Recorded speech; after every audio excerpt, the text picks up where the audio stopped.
우리 죄라고 하는 말의 원뜻은 관역을 빗나가다, 또 기준이 없다, 그런 뜻이거든요. 그러니까 요즘은 이제 점점 좀 기준이 없는 좀 사회라고 볼 수 있어요. 그래서 어떤 일이든지 이게 뭐가 이게 옳은 것인지, 이게 선인지 악인지 좀 분별하기 어려운 그런 시대를 이제 살고 있어요. 근데 여러분과 제가 이제 신앙생활 하다 보면은 어떤 신앙의 기준이 이렇게 세워지게 돼요. 근데 예전의 교회일수록, 또 예전 교인일수록 좀 그런 기준이 분명했다는 거죠. 그러니까 예전에 우리 교인들의 신앙생활, 또 뭐 주일 성수, 또 그런 모든 봉사, 이런 게 기준이 좀 분명했다면, 시간이 좀 지나면서 지금의 우리 교회나 교인들의 우리의 모습은 좀 그 예전에 비해서 그런 기준이 좀 분명하지 않고, 좀 때로는 막 흔들리기도 하고, 또 그 기준이 좀 희미해지기도 하고, 그래서 어떤 그런 신앙의 기준보다는 좀 내가 그냥 옳은 대로 살아가는, 그러니까 내 마음에 맞으면 그냥 좋은 거고, 내 마음에 안 맞으면은 다 틀린 거고, 그러니까 상당히 내 중심적인 그런 시대를 살아가고 있어요. 그래서 십계명 말씀을 준비하면서 여러분과 저에게 다시 한번 첫 번째 메시지는 신앙의 기준, 또 삶의 기준, 또 믿음의 기준을 다시 한번 좀 회복하고 세워갈 수 있는 그런 믿음 생활이 되기를 또 축원을 드립니다. 이 신명기 십계명 말씀은 성경에 두 곳에서 나와요. 오늘 본문 출애굽기 20장에서 처음 나오고요, 두 번째는 신명기 5장에서 나와요. 이 십계명 말씀이 기록된 연대는 BC 1300년에 기록된 말씀이에요. 그러니까 여러분 얼마나 오래전의 말씀인지 몰라요. BC 1300년 전에 기록된 말씀이기 때문에요, 어떤 신학자는 이렇게 말하는 분도 있어요. 십계명이 하나님 말씀이지만 이 십계명은 1300년 때 기록된 말씀이기 때문에 지금 2025년을 살고 우리 현대 인과는 좀 이렇게 좀 맞지 않는, 그러니까 다시 좀 새롭게 해석해야 되는 그런 말씀으로 말하는 신학자도 있어요. 근데 우리는 하나님 말씀은 아주 오래전의 말씀이지만, 하나님 말씀은 시대를 초월해서 주시는 하나님의 말씀이고 진리의 말씀이기 때문에 우리가 십계명 말씀도 1300년에 기록된 말씀이지만, 오늘 여러분과 저에게 내 신앙의 기준, 내 인생의 기준, 삶의 기준을 다시 세워가게 하는 그런 분명한 기준의 말씀이 되는 줄 꼭 믿으시기를 바랍니다. 십계명 말씀은 신명기 5장에 또 한번 나와 있다 그랬잖아요. 근데 모세가 죽기 직전에 가나안 땅에 들어가는 이스라엘 백성들한테 주신 말씀이었어요. 다 십계명을 주시는 거예요. 왜 주셨느냐? 가나안 땅에 들어가서 이스라엘 백성들이 그 가나안 땅에서 분명한 신앙의 기준, 어떤 생활의 기준을 하나님께 두고 살기 위해서 다시 십계명을 주신 걸 보게 돼요. 오늘 여러분과 저도 이 자리에 앉아 있지만 또 여전히 세상 속에서 살고 있기 때문에 내 어떤 인생의 기준, 내 생활의 기준이 하나님 말씀에 둘 때도 있지만, 여전히 세상의 기준, 세상이 주는 그런 가치관의 영향을 받을 때가 훨씬 많아요. 그래서 여러분과 저는 항상 하나님 말씀을 우리는 붙잡고 말씀을 들으면서 내 삶의 기준을 그 하나님 말씀에서 중요한 기준들을 세워갈 수 있기를 간절히 축원을 드립니다. 두 번째 메시지는요, 십계명을 누가 주셨는가, 이 부분인데요, 1절을 한번 우리 다시 한번 읽어보겠습니다. 하나님이 이 모든 말씀으로 말씀하여 이르시되. 하나님이, 자, 십계명은 하나님이 주셨어요. 주신 분이 누구인가가 중요해요. 물론 하나님 말씀 전체가 다 하나님의 말씀이기 때문에 당연히 하나님이 하신 말씀이에요.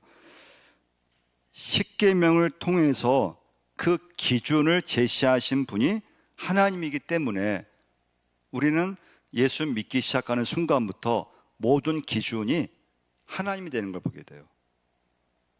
뭐 이렇게 주일 예배 드리는 어떤 이런 예배부터 또 뭐 돈 쓰는 것부터 또 시간 사용하는 것부터 모든 삶이 하나님을 믿기 시작하면요, 그때부터 하나님이 내 삶의 모든 기준이 되기 시작해요.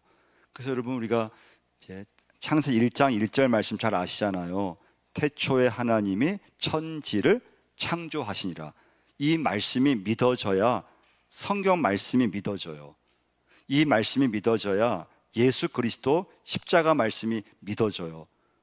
태초에 하나님이 천지를 창조하시니라. 이 말씀이 믿어져야 내 인생도 주인이 내가 아니고 하나님이시구나, 이걸 이제 믿게 되어 있어요.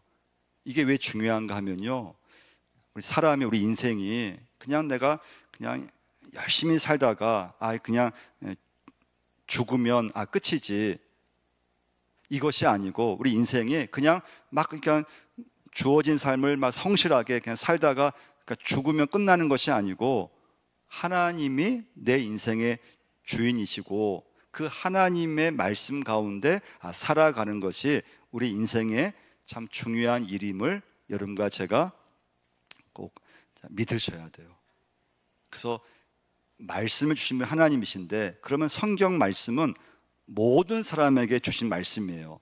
근데 십계명은 모든 사람에게 주신 말씀이 아니에요. 그래서 2절 말씀 한번 보시면요, 읽어보겠습니다. 나는 너를 애굽 땅 종 되었던 집에서 인도하여 낸 내 하나님 여호와니라. 이 말씀을 주시고 십계명 말씀 1계명부터 쭉 나오게 되거든요. 뭐라고 했습니까? 나는 너를 애굽 땅 종 되었던 집에서 인도하여 낸, 하나님이 이스라엘 백성을 구원시켜 주신 거예요. 애굽에서 인도해 내셨어요. 자, 이스라엘 백성이 여기까지는 여전히 애굽에서 노예로 살았잖아요. 그러니까 이스라엘 백성들도 출애굽은 했지만은 여전히 애굽의 문화, 애굽에서 살면서 애굽에서의 생각, 애굽이 거의 기준이 됐어요. 그러니까 출애굽은 했지만 하나님의 자녀로서 살기에는 아직 부족했어요. 이스라엘 백성들이 그 가나안 땅에 들어가서 하나님의 백성답게 살기 위해서 주신 말씀이 십계명 말씀이에요. 그 십계명 말씀을 중심으로 신앙의 기준을 좀 세워서 다른 사람들과 구별되게, 다른 사람들과 좀 이렇게 구분되게 하나님 믿으면서, 하나님 의지하면서, 예배하면서 하나님을 인생의 최우선순위로 두면서 살라고 하는 그 하나님 말씀이 십계명이었던 거예요. 그러니까 여러분과 저에게도 우리는 구원을 받았잖아요. 구원받은 우리가 이 땅에서 어떻게 살 것인가, 그 믿음의 기준을 우리에게 제시해 주고 말씀해 주는 것이 십계명 말씀임을 꼭 기억하셔야 돼요. 하나님의 백성이 되었지만 이전에 애굽에서 살 때 기준과 방식을 버리지 않고 살고 있었던 거예요. 그래서 그 하나님의 백성답게 구원받은 하나님의 자녀에게 맞는 그런 새로운 기준, 새로운 방식, 그것이 십계명 말씀이었어요. 요즘은 여러분 참 법이 많이 강조되는 세상이에요. 그렇죠, 여러분? 요즘은 뭐 교통사고가 나도 그 교통신호를 지켰느냐, 교통법을 막 보험회사가 따지고 누가 잘못했느냐, 몇 대 몇 이렇게 나누잖아요. 그러니까 요즘은 뭐 교회에서도 분쟁이 일어나면, 예전 같으면 교회에서 뭐 갈등이 있고 분쟁이 일어나도 예전에는 어떻게든 화해하든지 그렇게 했잖아요. 요즘은 그렇게 하지 않아요. 요즘 교회에서도요, 문제가 일어나면은 법으로 하려고 해요. 그 변호사를 다 선임해요. 예. 목회자도 변호사를 선임하고 또 교회에서 반대 측에 있는 교인들도 변호사를 선임해요. 그만큼 시대가 조금 이렇게 모든 것을 다 법으로 하려고 하고 그 법이 점점 많아지죠. 요즘 여러분 대통령 선거하면서 많이 듣는 말이 뭡니까? 헌법이어야 되는 말을 많이 듣죠. 헌법 수호를 해야 된다. 헌정 질서. 그러니까 요즘은 여러분과 제가 살면서 회사에서도 뭐 내 마음대로 하고 싶다고 했다가는 갑질이 되거나, 뭐 특히 여성들한테 그냥 함부로 했다가 성희롱이 되거나 큰일 나게 돼요.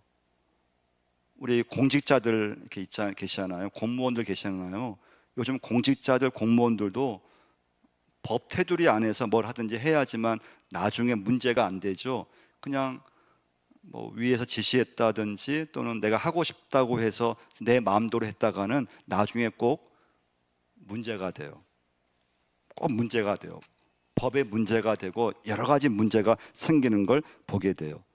그러면 세상에도 진짜 많은 법이 있어요. 근데 성경 말씀에 보면은 십계명도 하나님 법의 그런 말씀이에요. 근데 십계명만 있는 건 아니고요.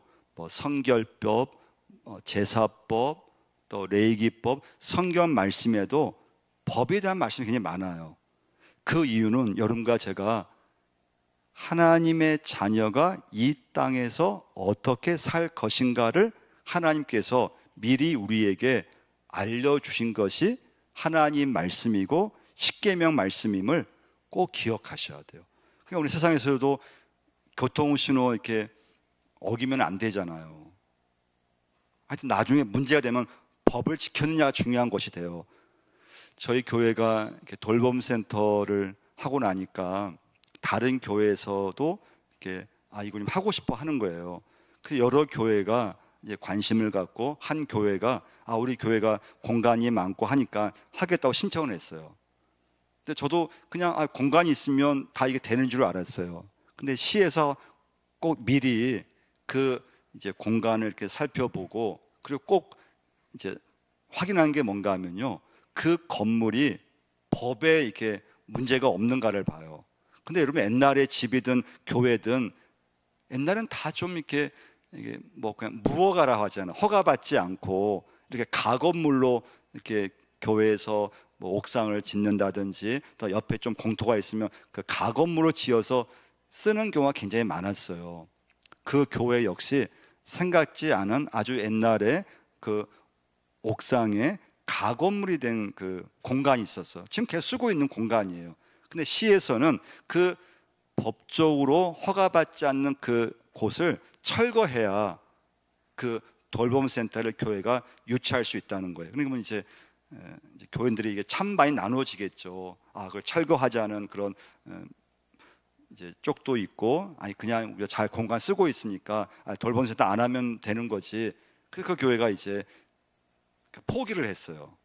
또 다른 교회에서 또 이제 이제 교회 주변 아파트 들어주고 하니까 돌봄센터 하고 싶어 또 신청을 했어요.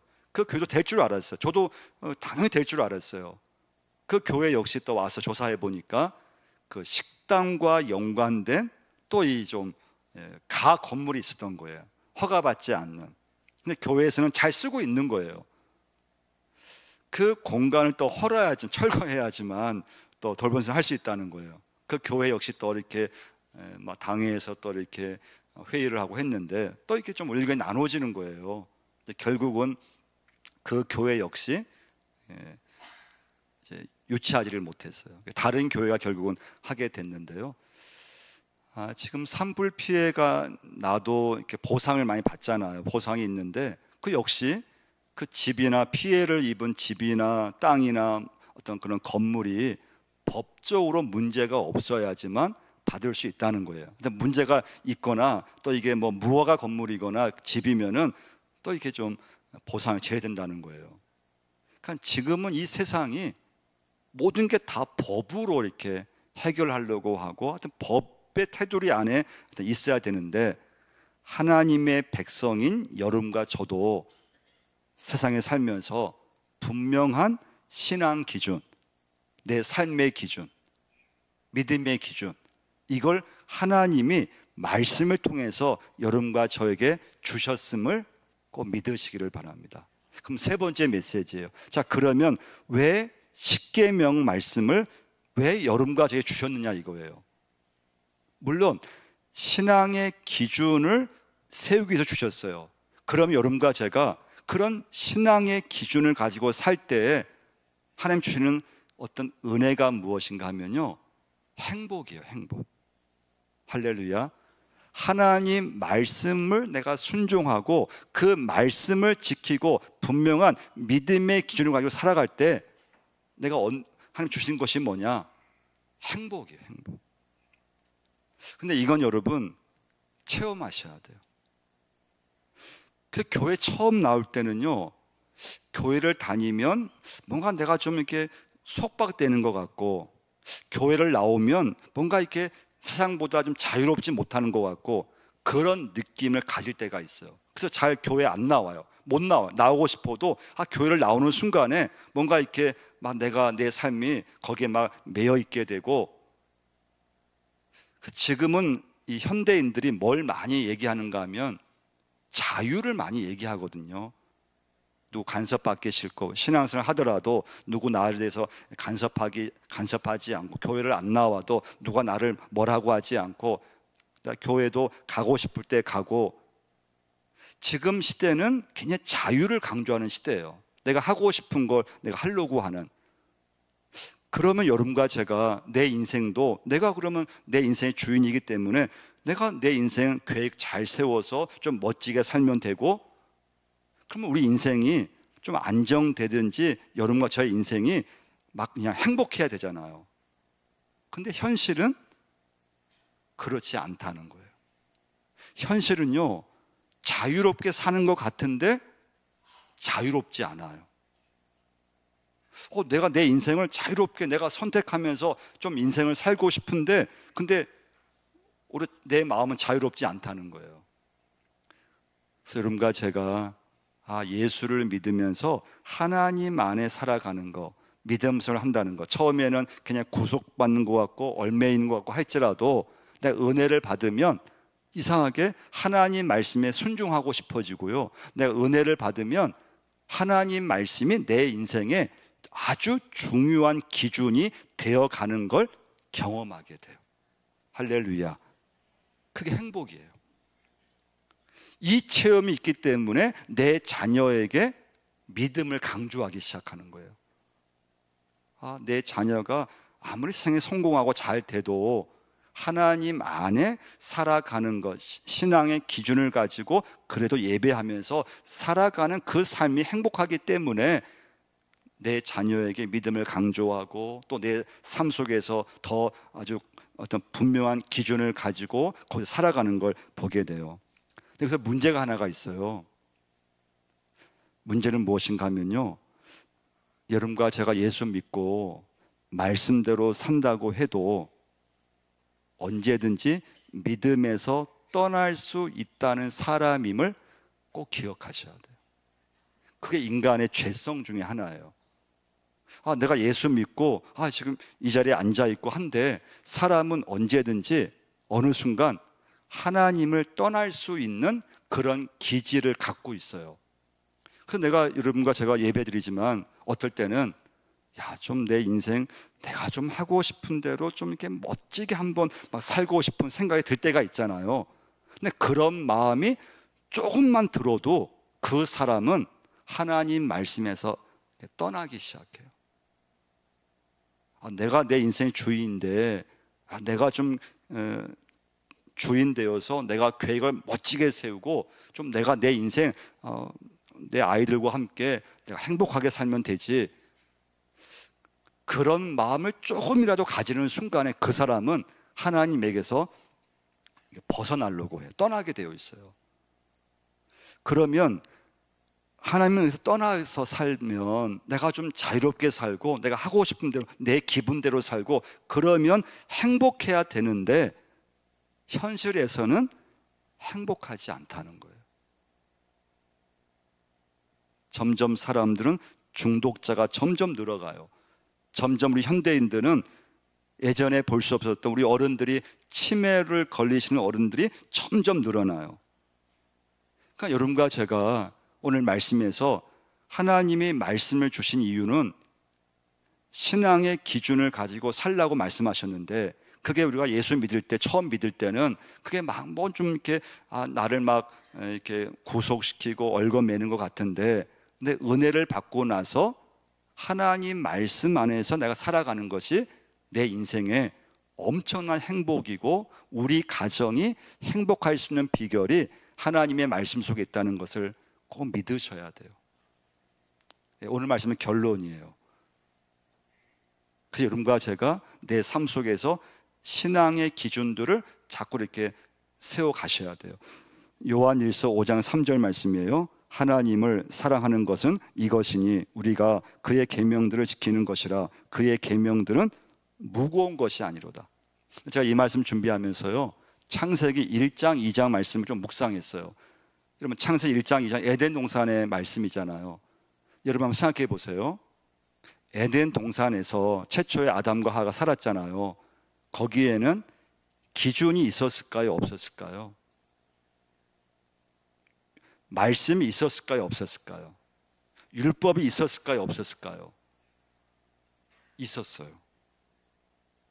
창세기 1장 28절 말씀인데요, 하나님이 그들에게 복을 주시며 그들에게 이르시되 생육하고 번성하여 땅에 충만하라. 땅을 정복하라. 바다의 물고기와 하늘의 새와 땅에 움직이는 모든 생물을 다스리라 하시니라. 이것은 하나님이 인간에게 제일 첫 번째로 하신 말씀이에요. 땅을 정복하라. 온 세상을 다스리라. 근데 창세기 2장으로 가면은 또 하나의 하나님께서 어떤 기준을 말씀하셨어요. 창세기 2장 17절 선악을 알게 하는 나무의 열매는 먹지 말라. 내가 먹는 날에는 반드시 죽으리라 하시니라. 다 하게 하셨어요. 다 자유를 주셨는데 이 한 가지만큼은 하지 말라고 하신 거예요. 그러니까 에덴 동산에도 하나님의 율법 말씀이 있었다는 거예요. 기준이 있었어요. 오늘 여러분과 저에게도 이 말씀의 기준이 필요한 줄 믿습니다. 원칙이 필요해요. 근데 그것이 하나님 말씀에서 하나님 말씀이 내게 주시는 분명한 그 기준이 있어야 된다는 거예요. 원칙이 있어야 된다는 거예요. 그 율법이 있어야 돼요. 그래서 여러분 이 시간부터는요, 말씀과 친해지셔야 돼요. 율법과 친해지셔야 돼요. 율법을 멀리하거나 이 말씀을 멀리하는 것이 아니고 그 하나님 말씀이 내 삶의 기준이 될 때 그것이 여러분과 저로 하여금 내 인생에서 엄청난 행복이 있다는 것을 꼭 경험하셔야 돼요. 그 믿음이 있을 때 내가 다른 사람에게 믿음을 강조할 수 있어요. 내 자녀에게 믿음을 강조할 수 있어요. 이 체험이 없으면, 이 기준이 없으면 여러분과 저는 절대 믿음을 강조할 수가 없어요. 이 자리에 앉아 있어도 그냥 내 마음대로 하고 싶은 그런 경향이 계속 생겨요. 내 기분대로 살고 싶고 그냥 내 마음대로 이렇게 살고 싶은, 근데 그것이 아니고 여러분과 저는 하나님이 내게 주신 그 믿음의 기준. 그래서 여러분, 기준이 무너졌다면 그 기준을 오늘 이 시간 회복하셔야 돼요. 다시 회복하셔야 돼요. 그 기준을 하나님 말씀에서 여러분 기준을 회복하셔야 돼요.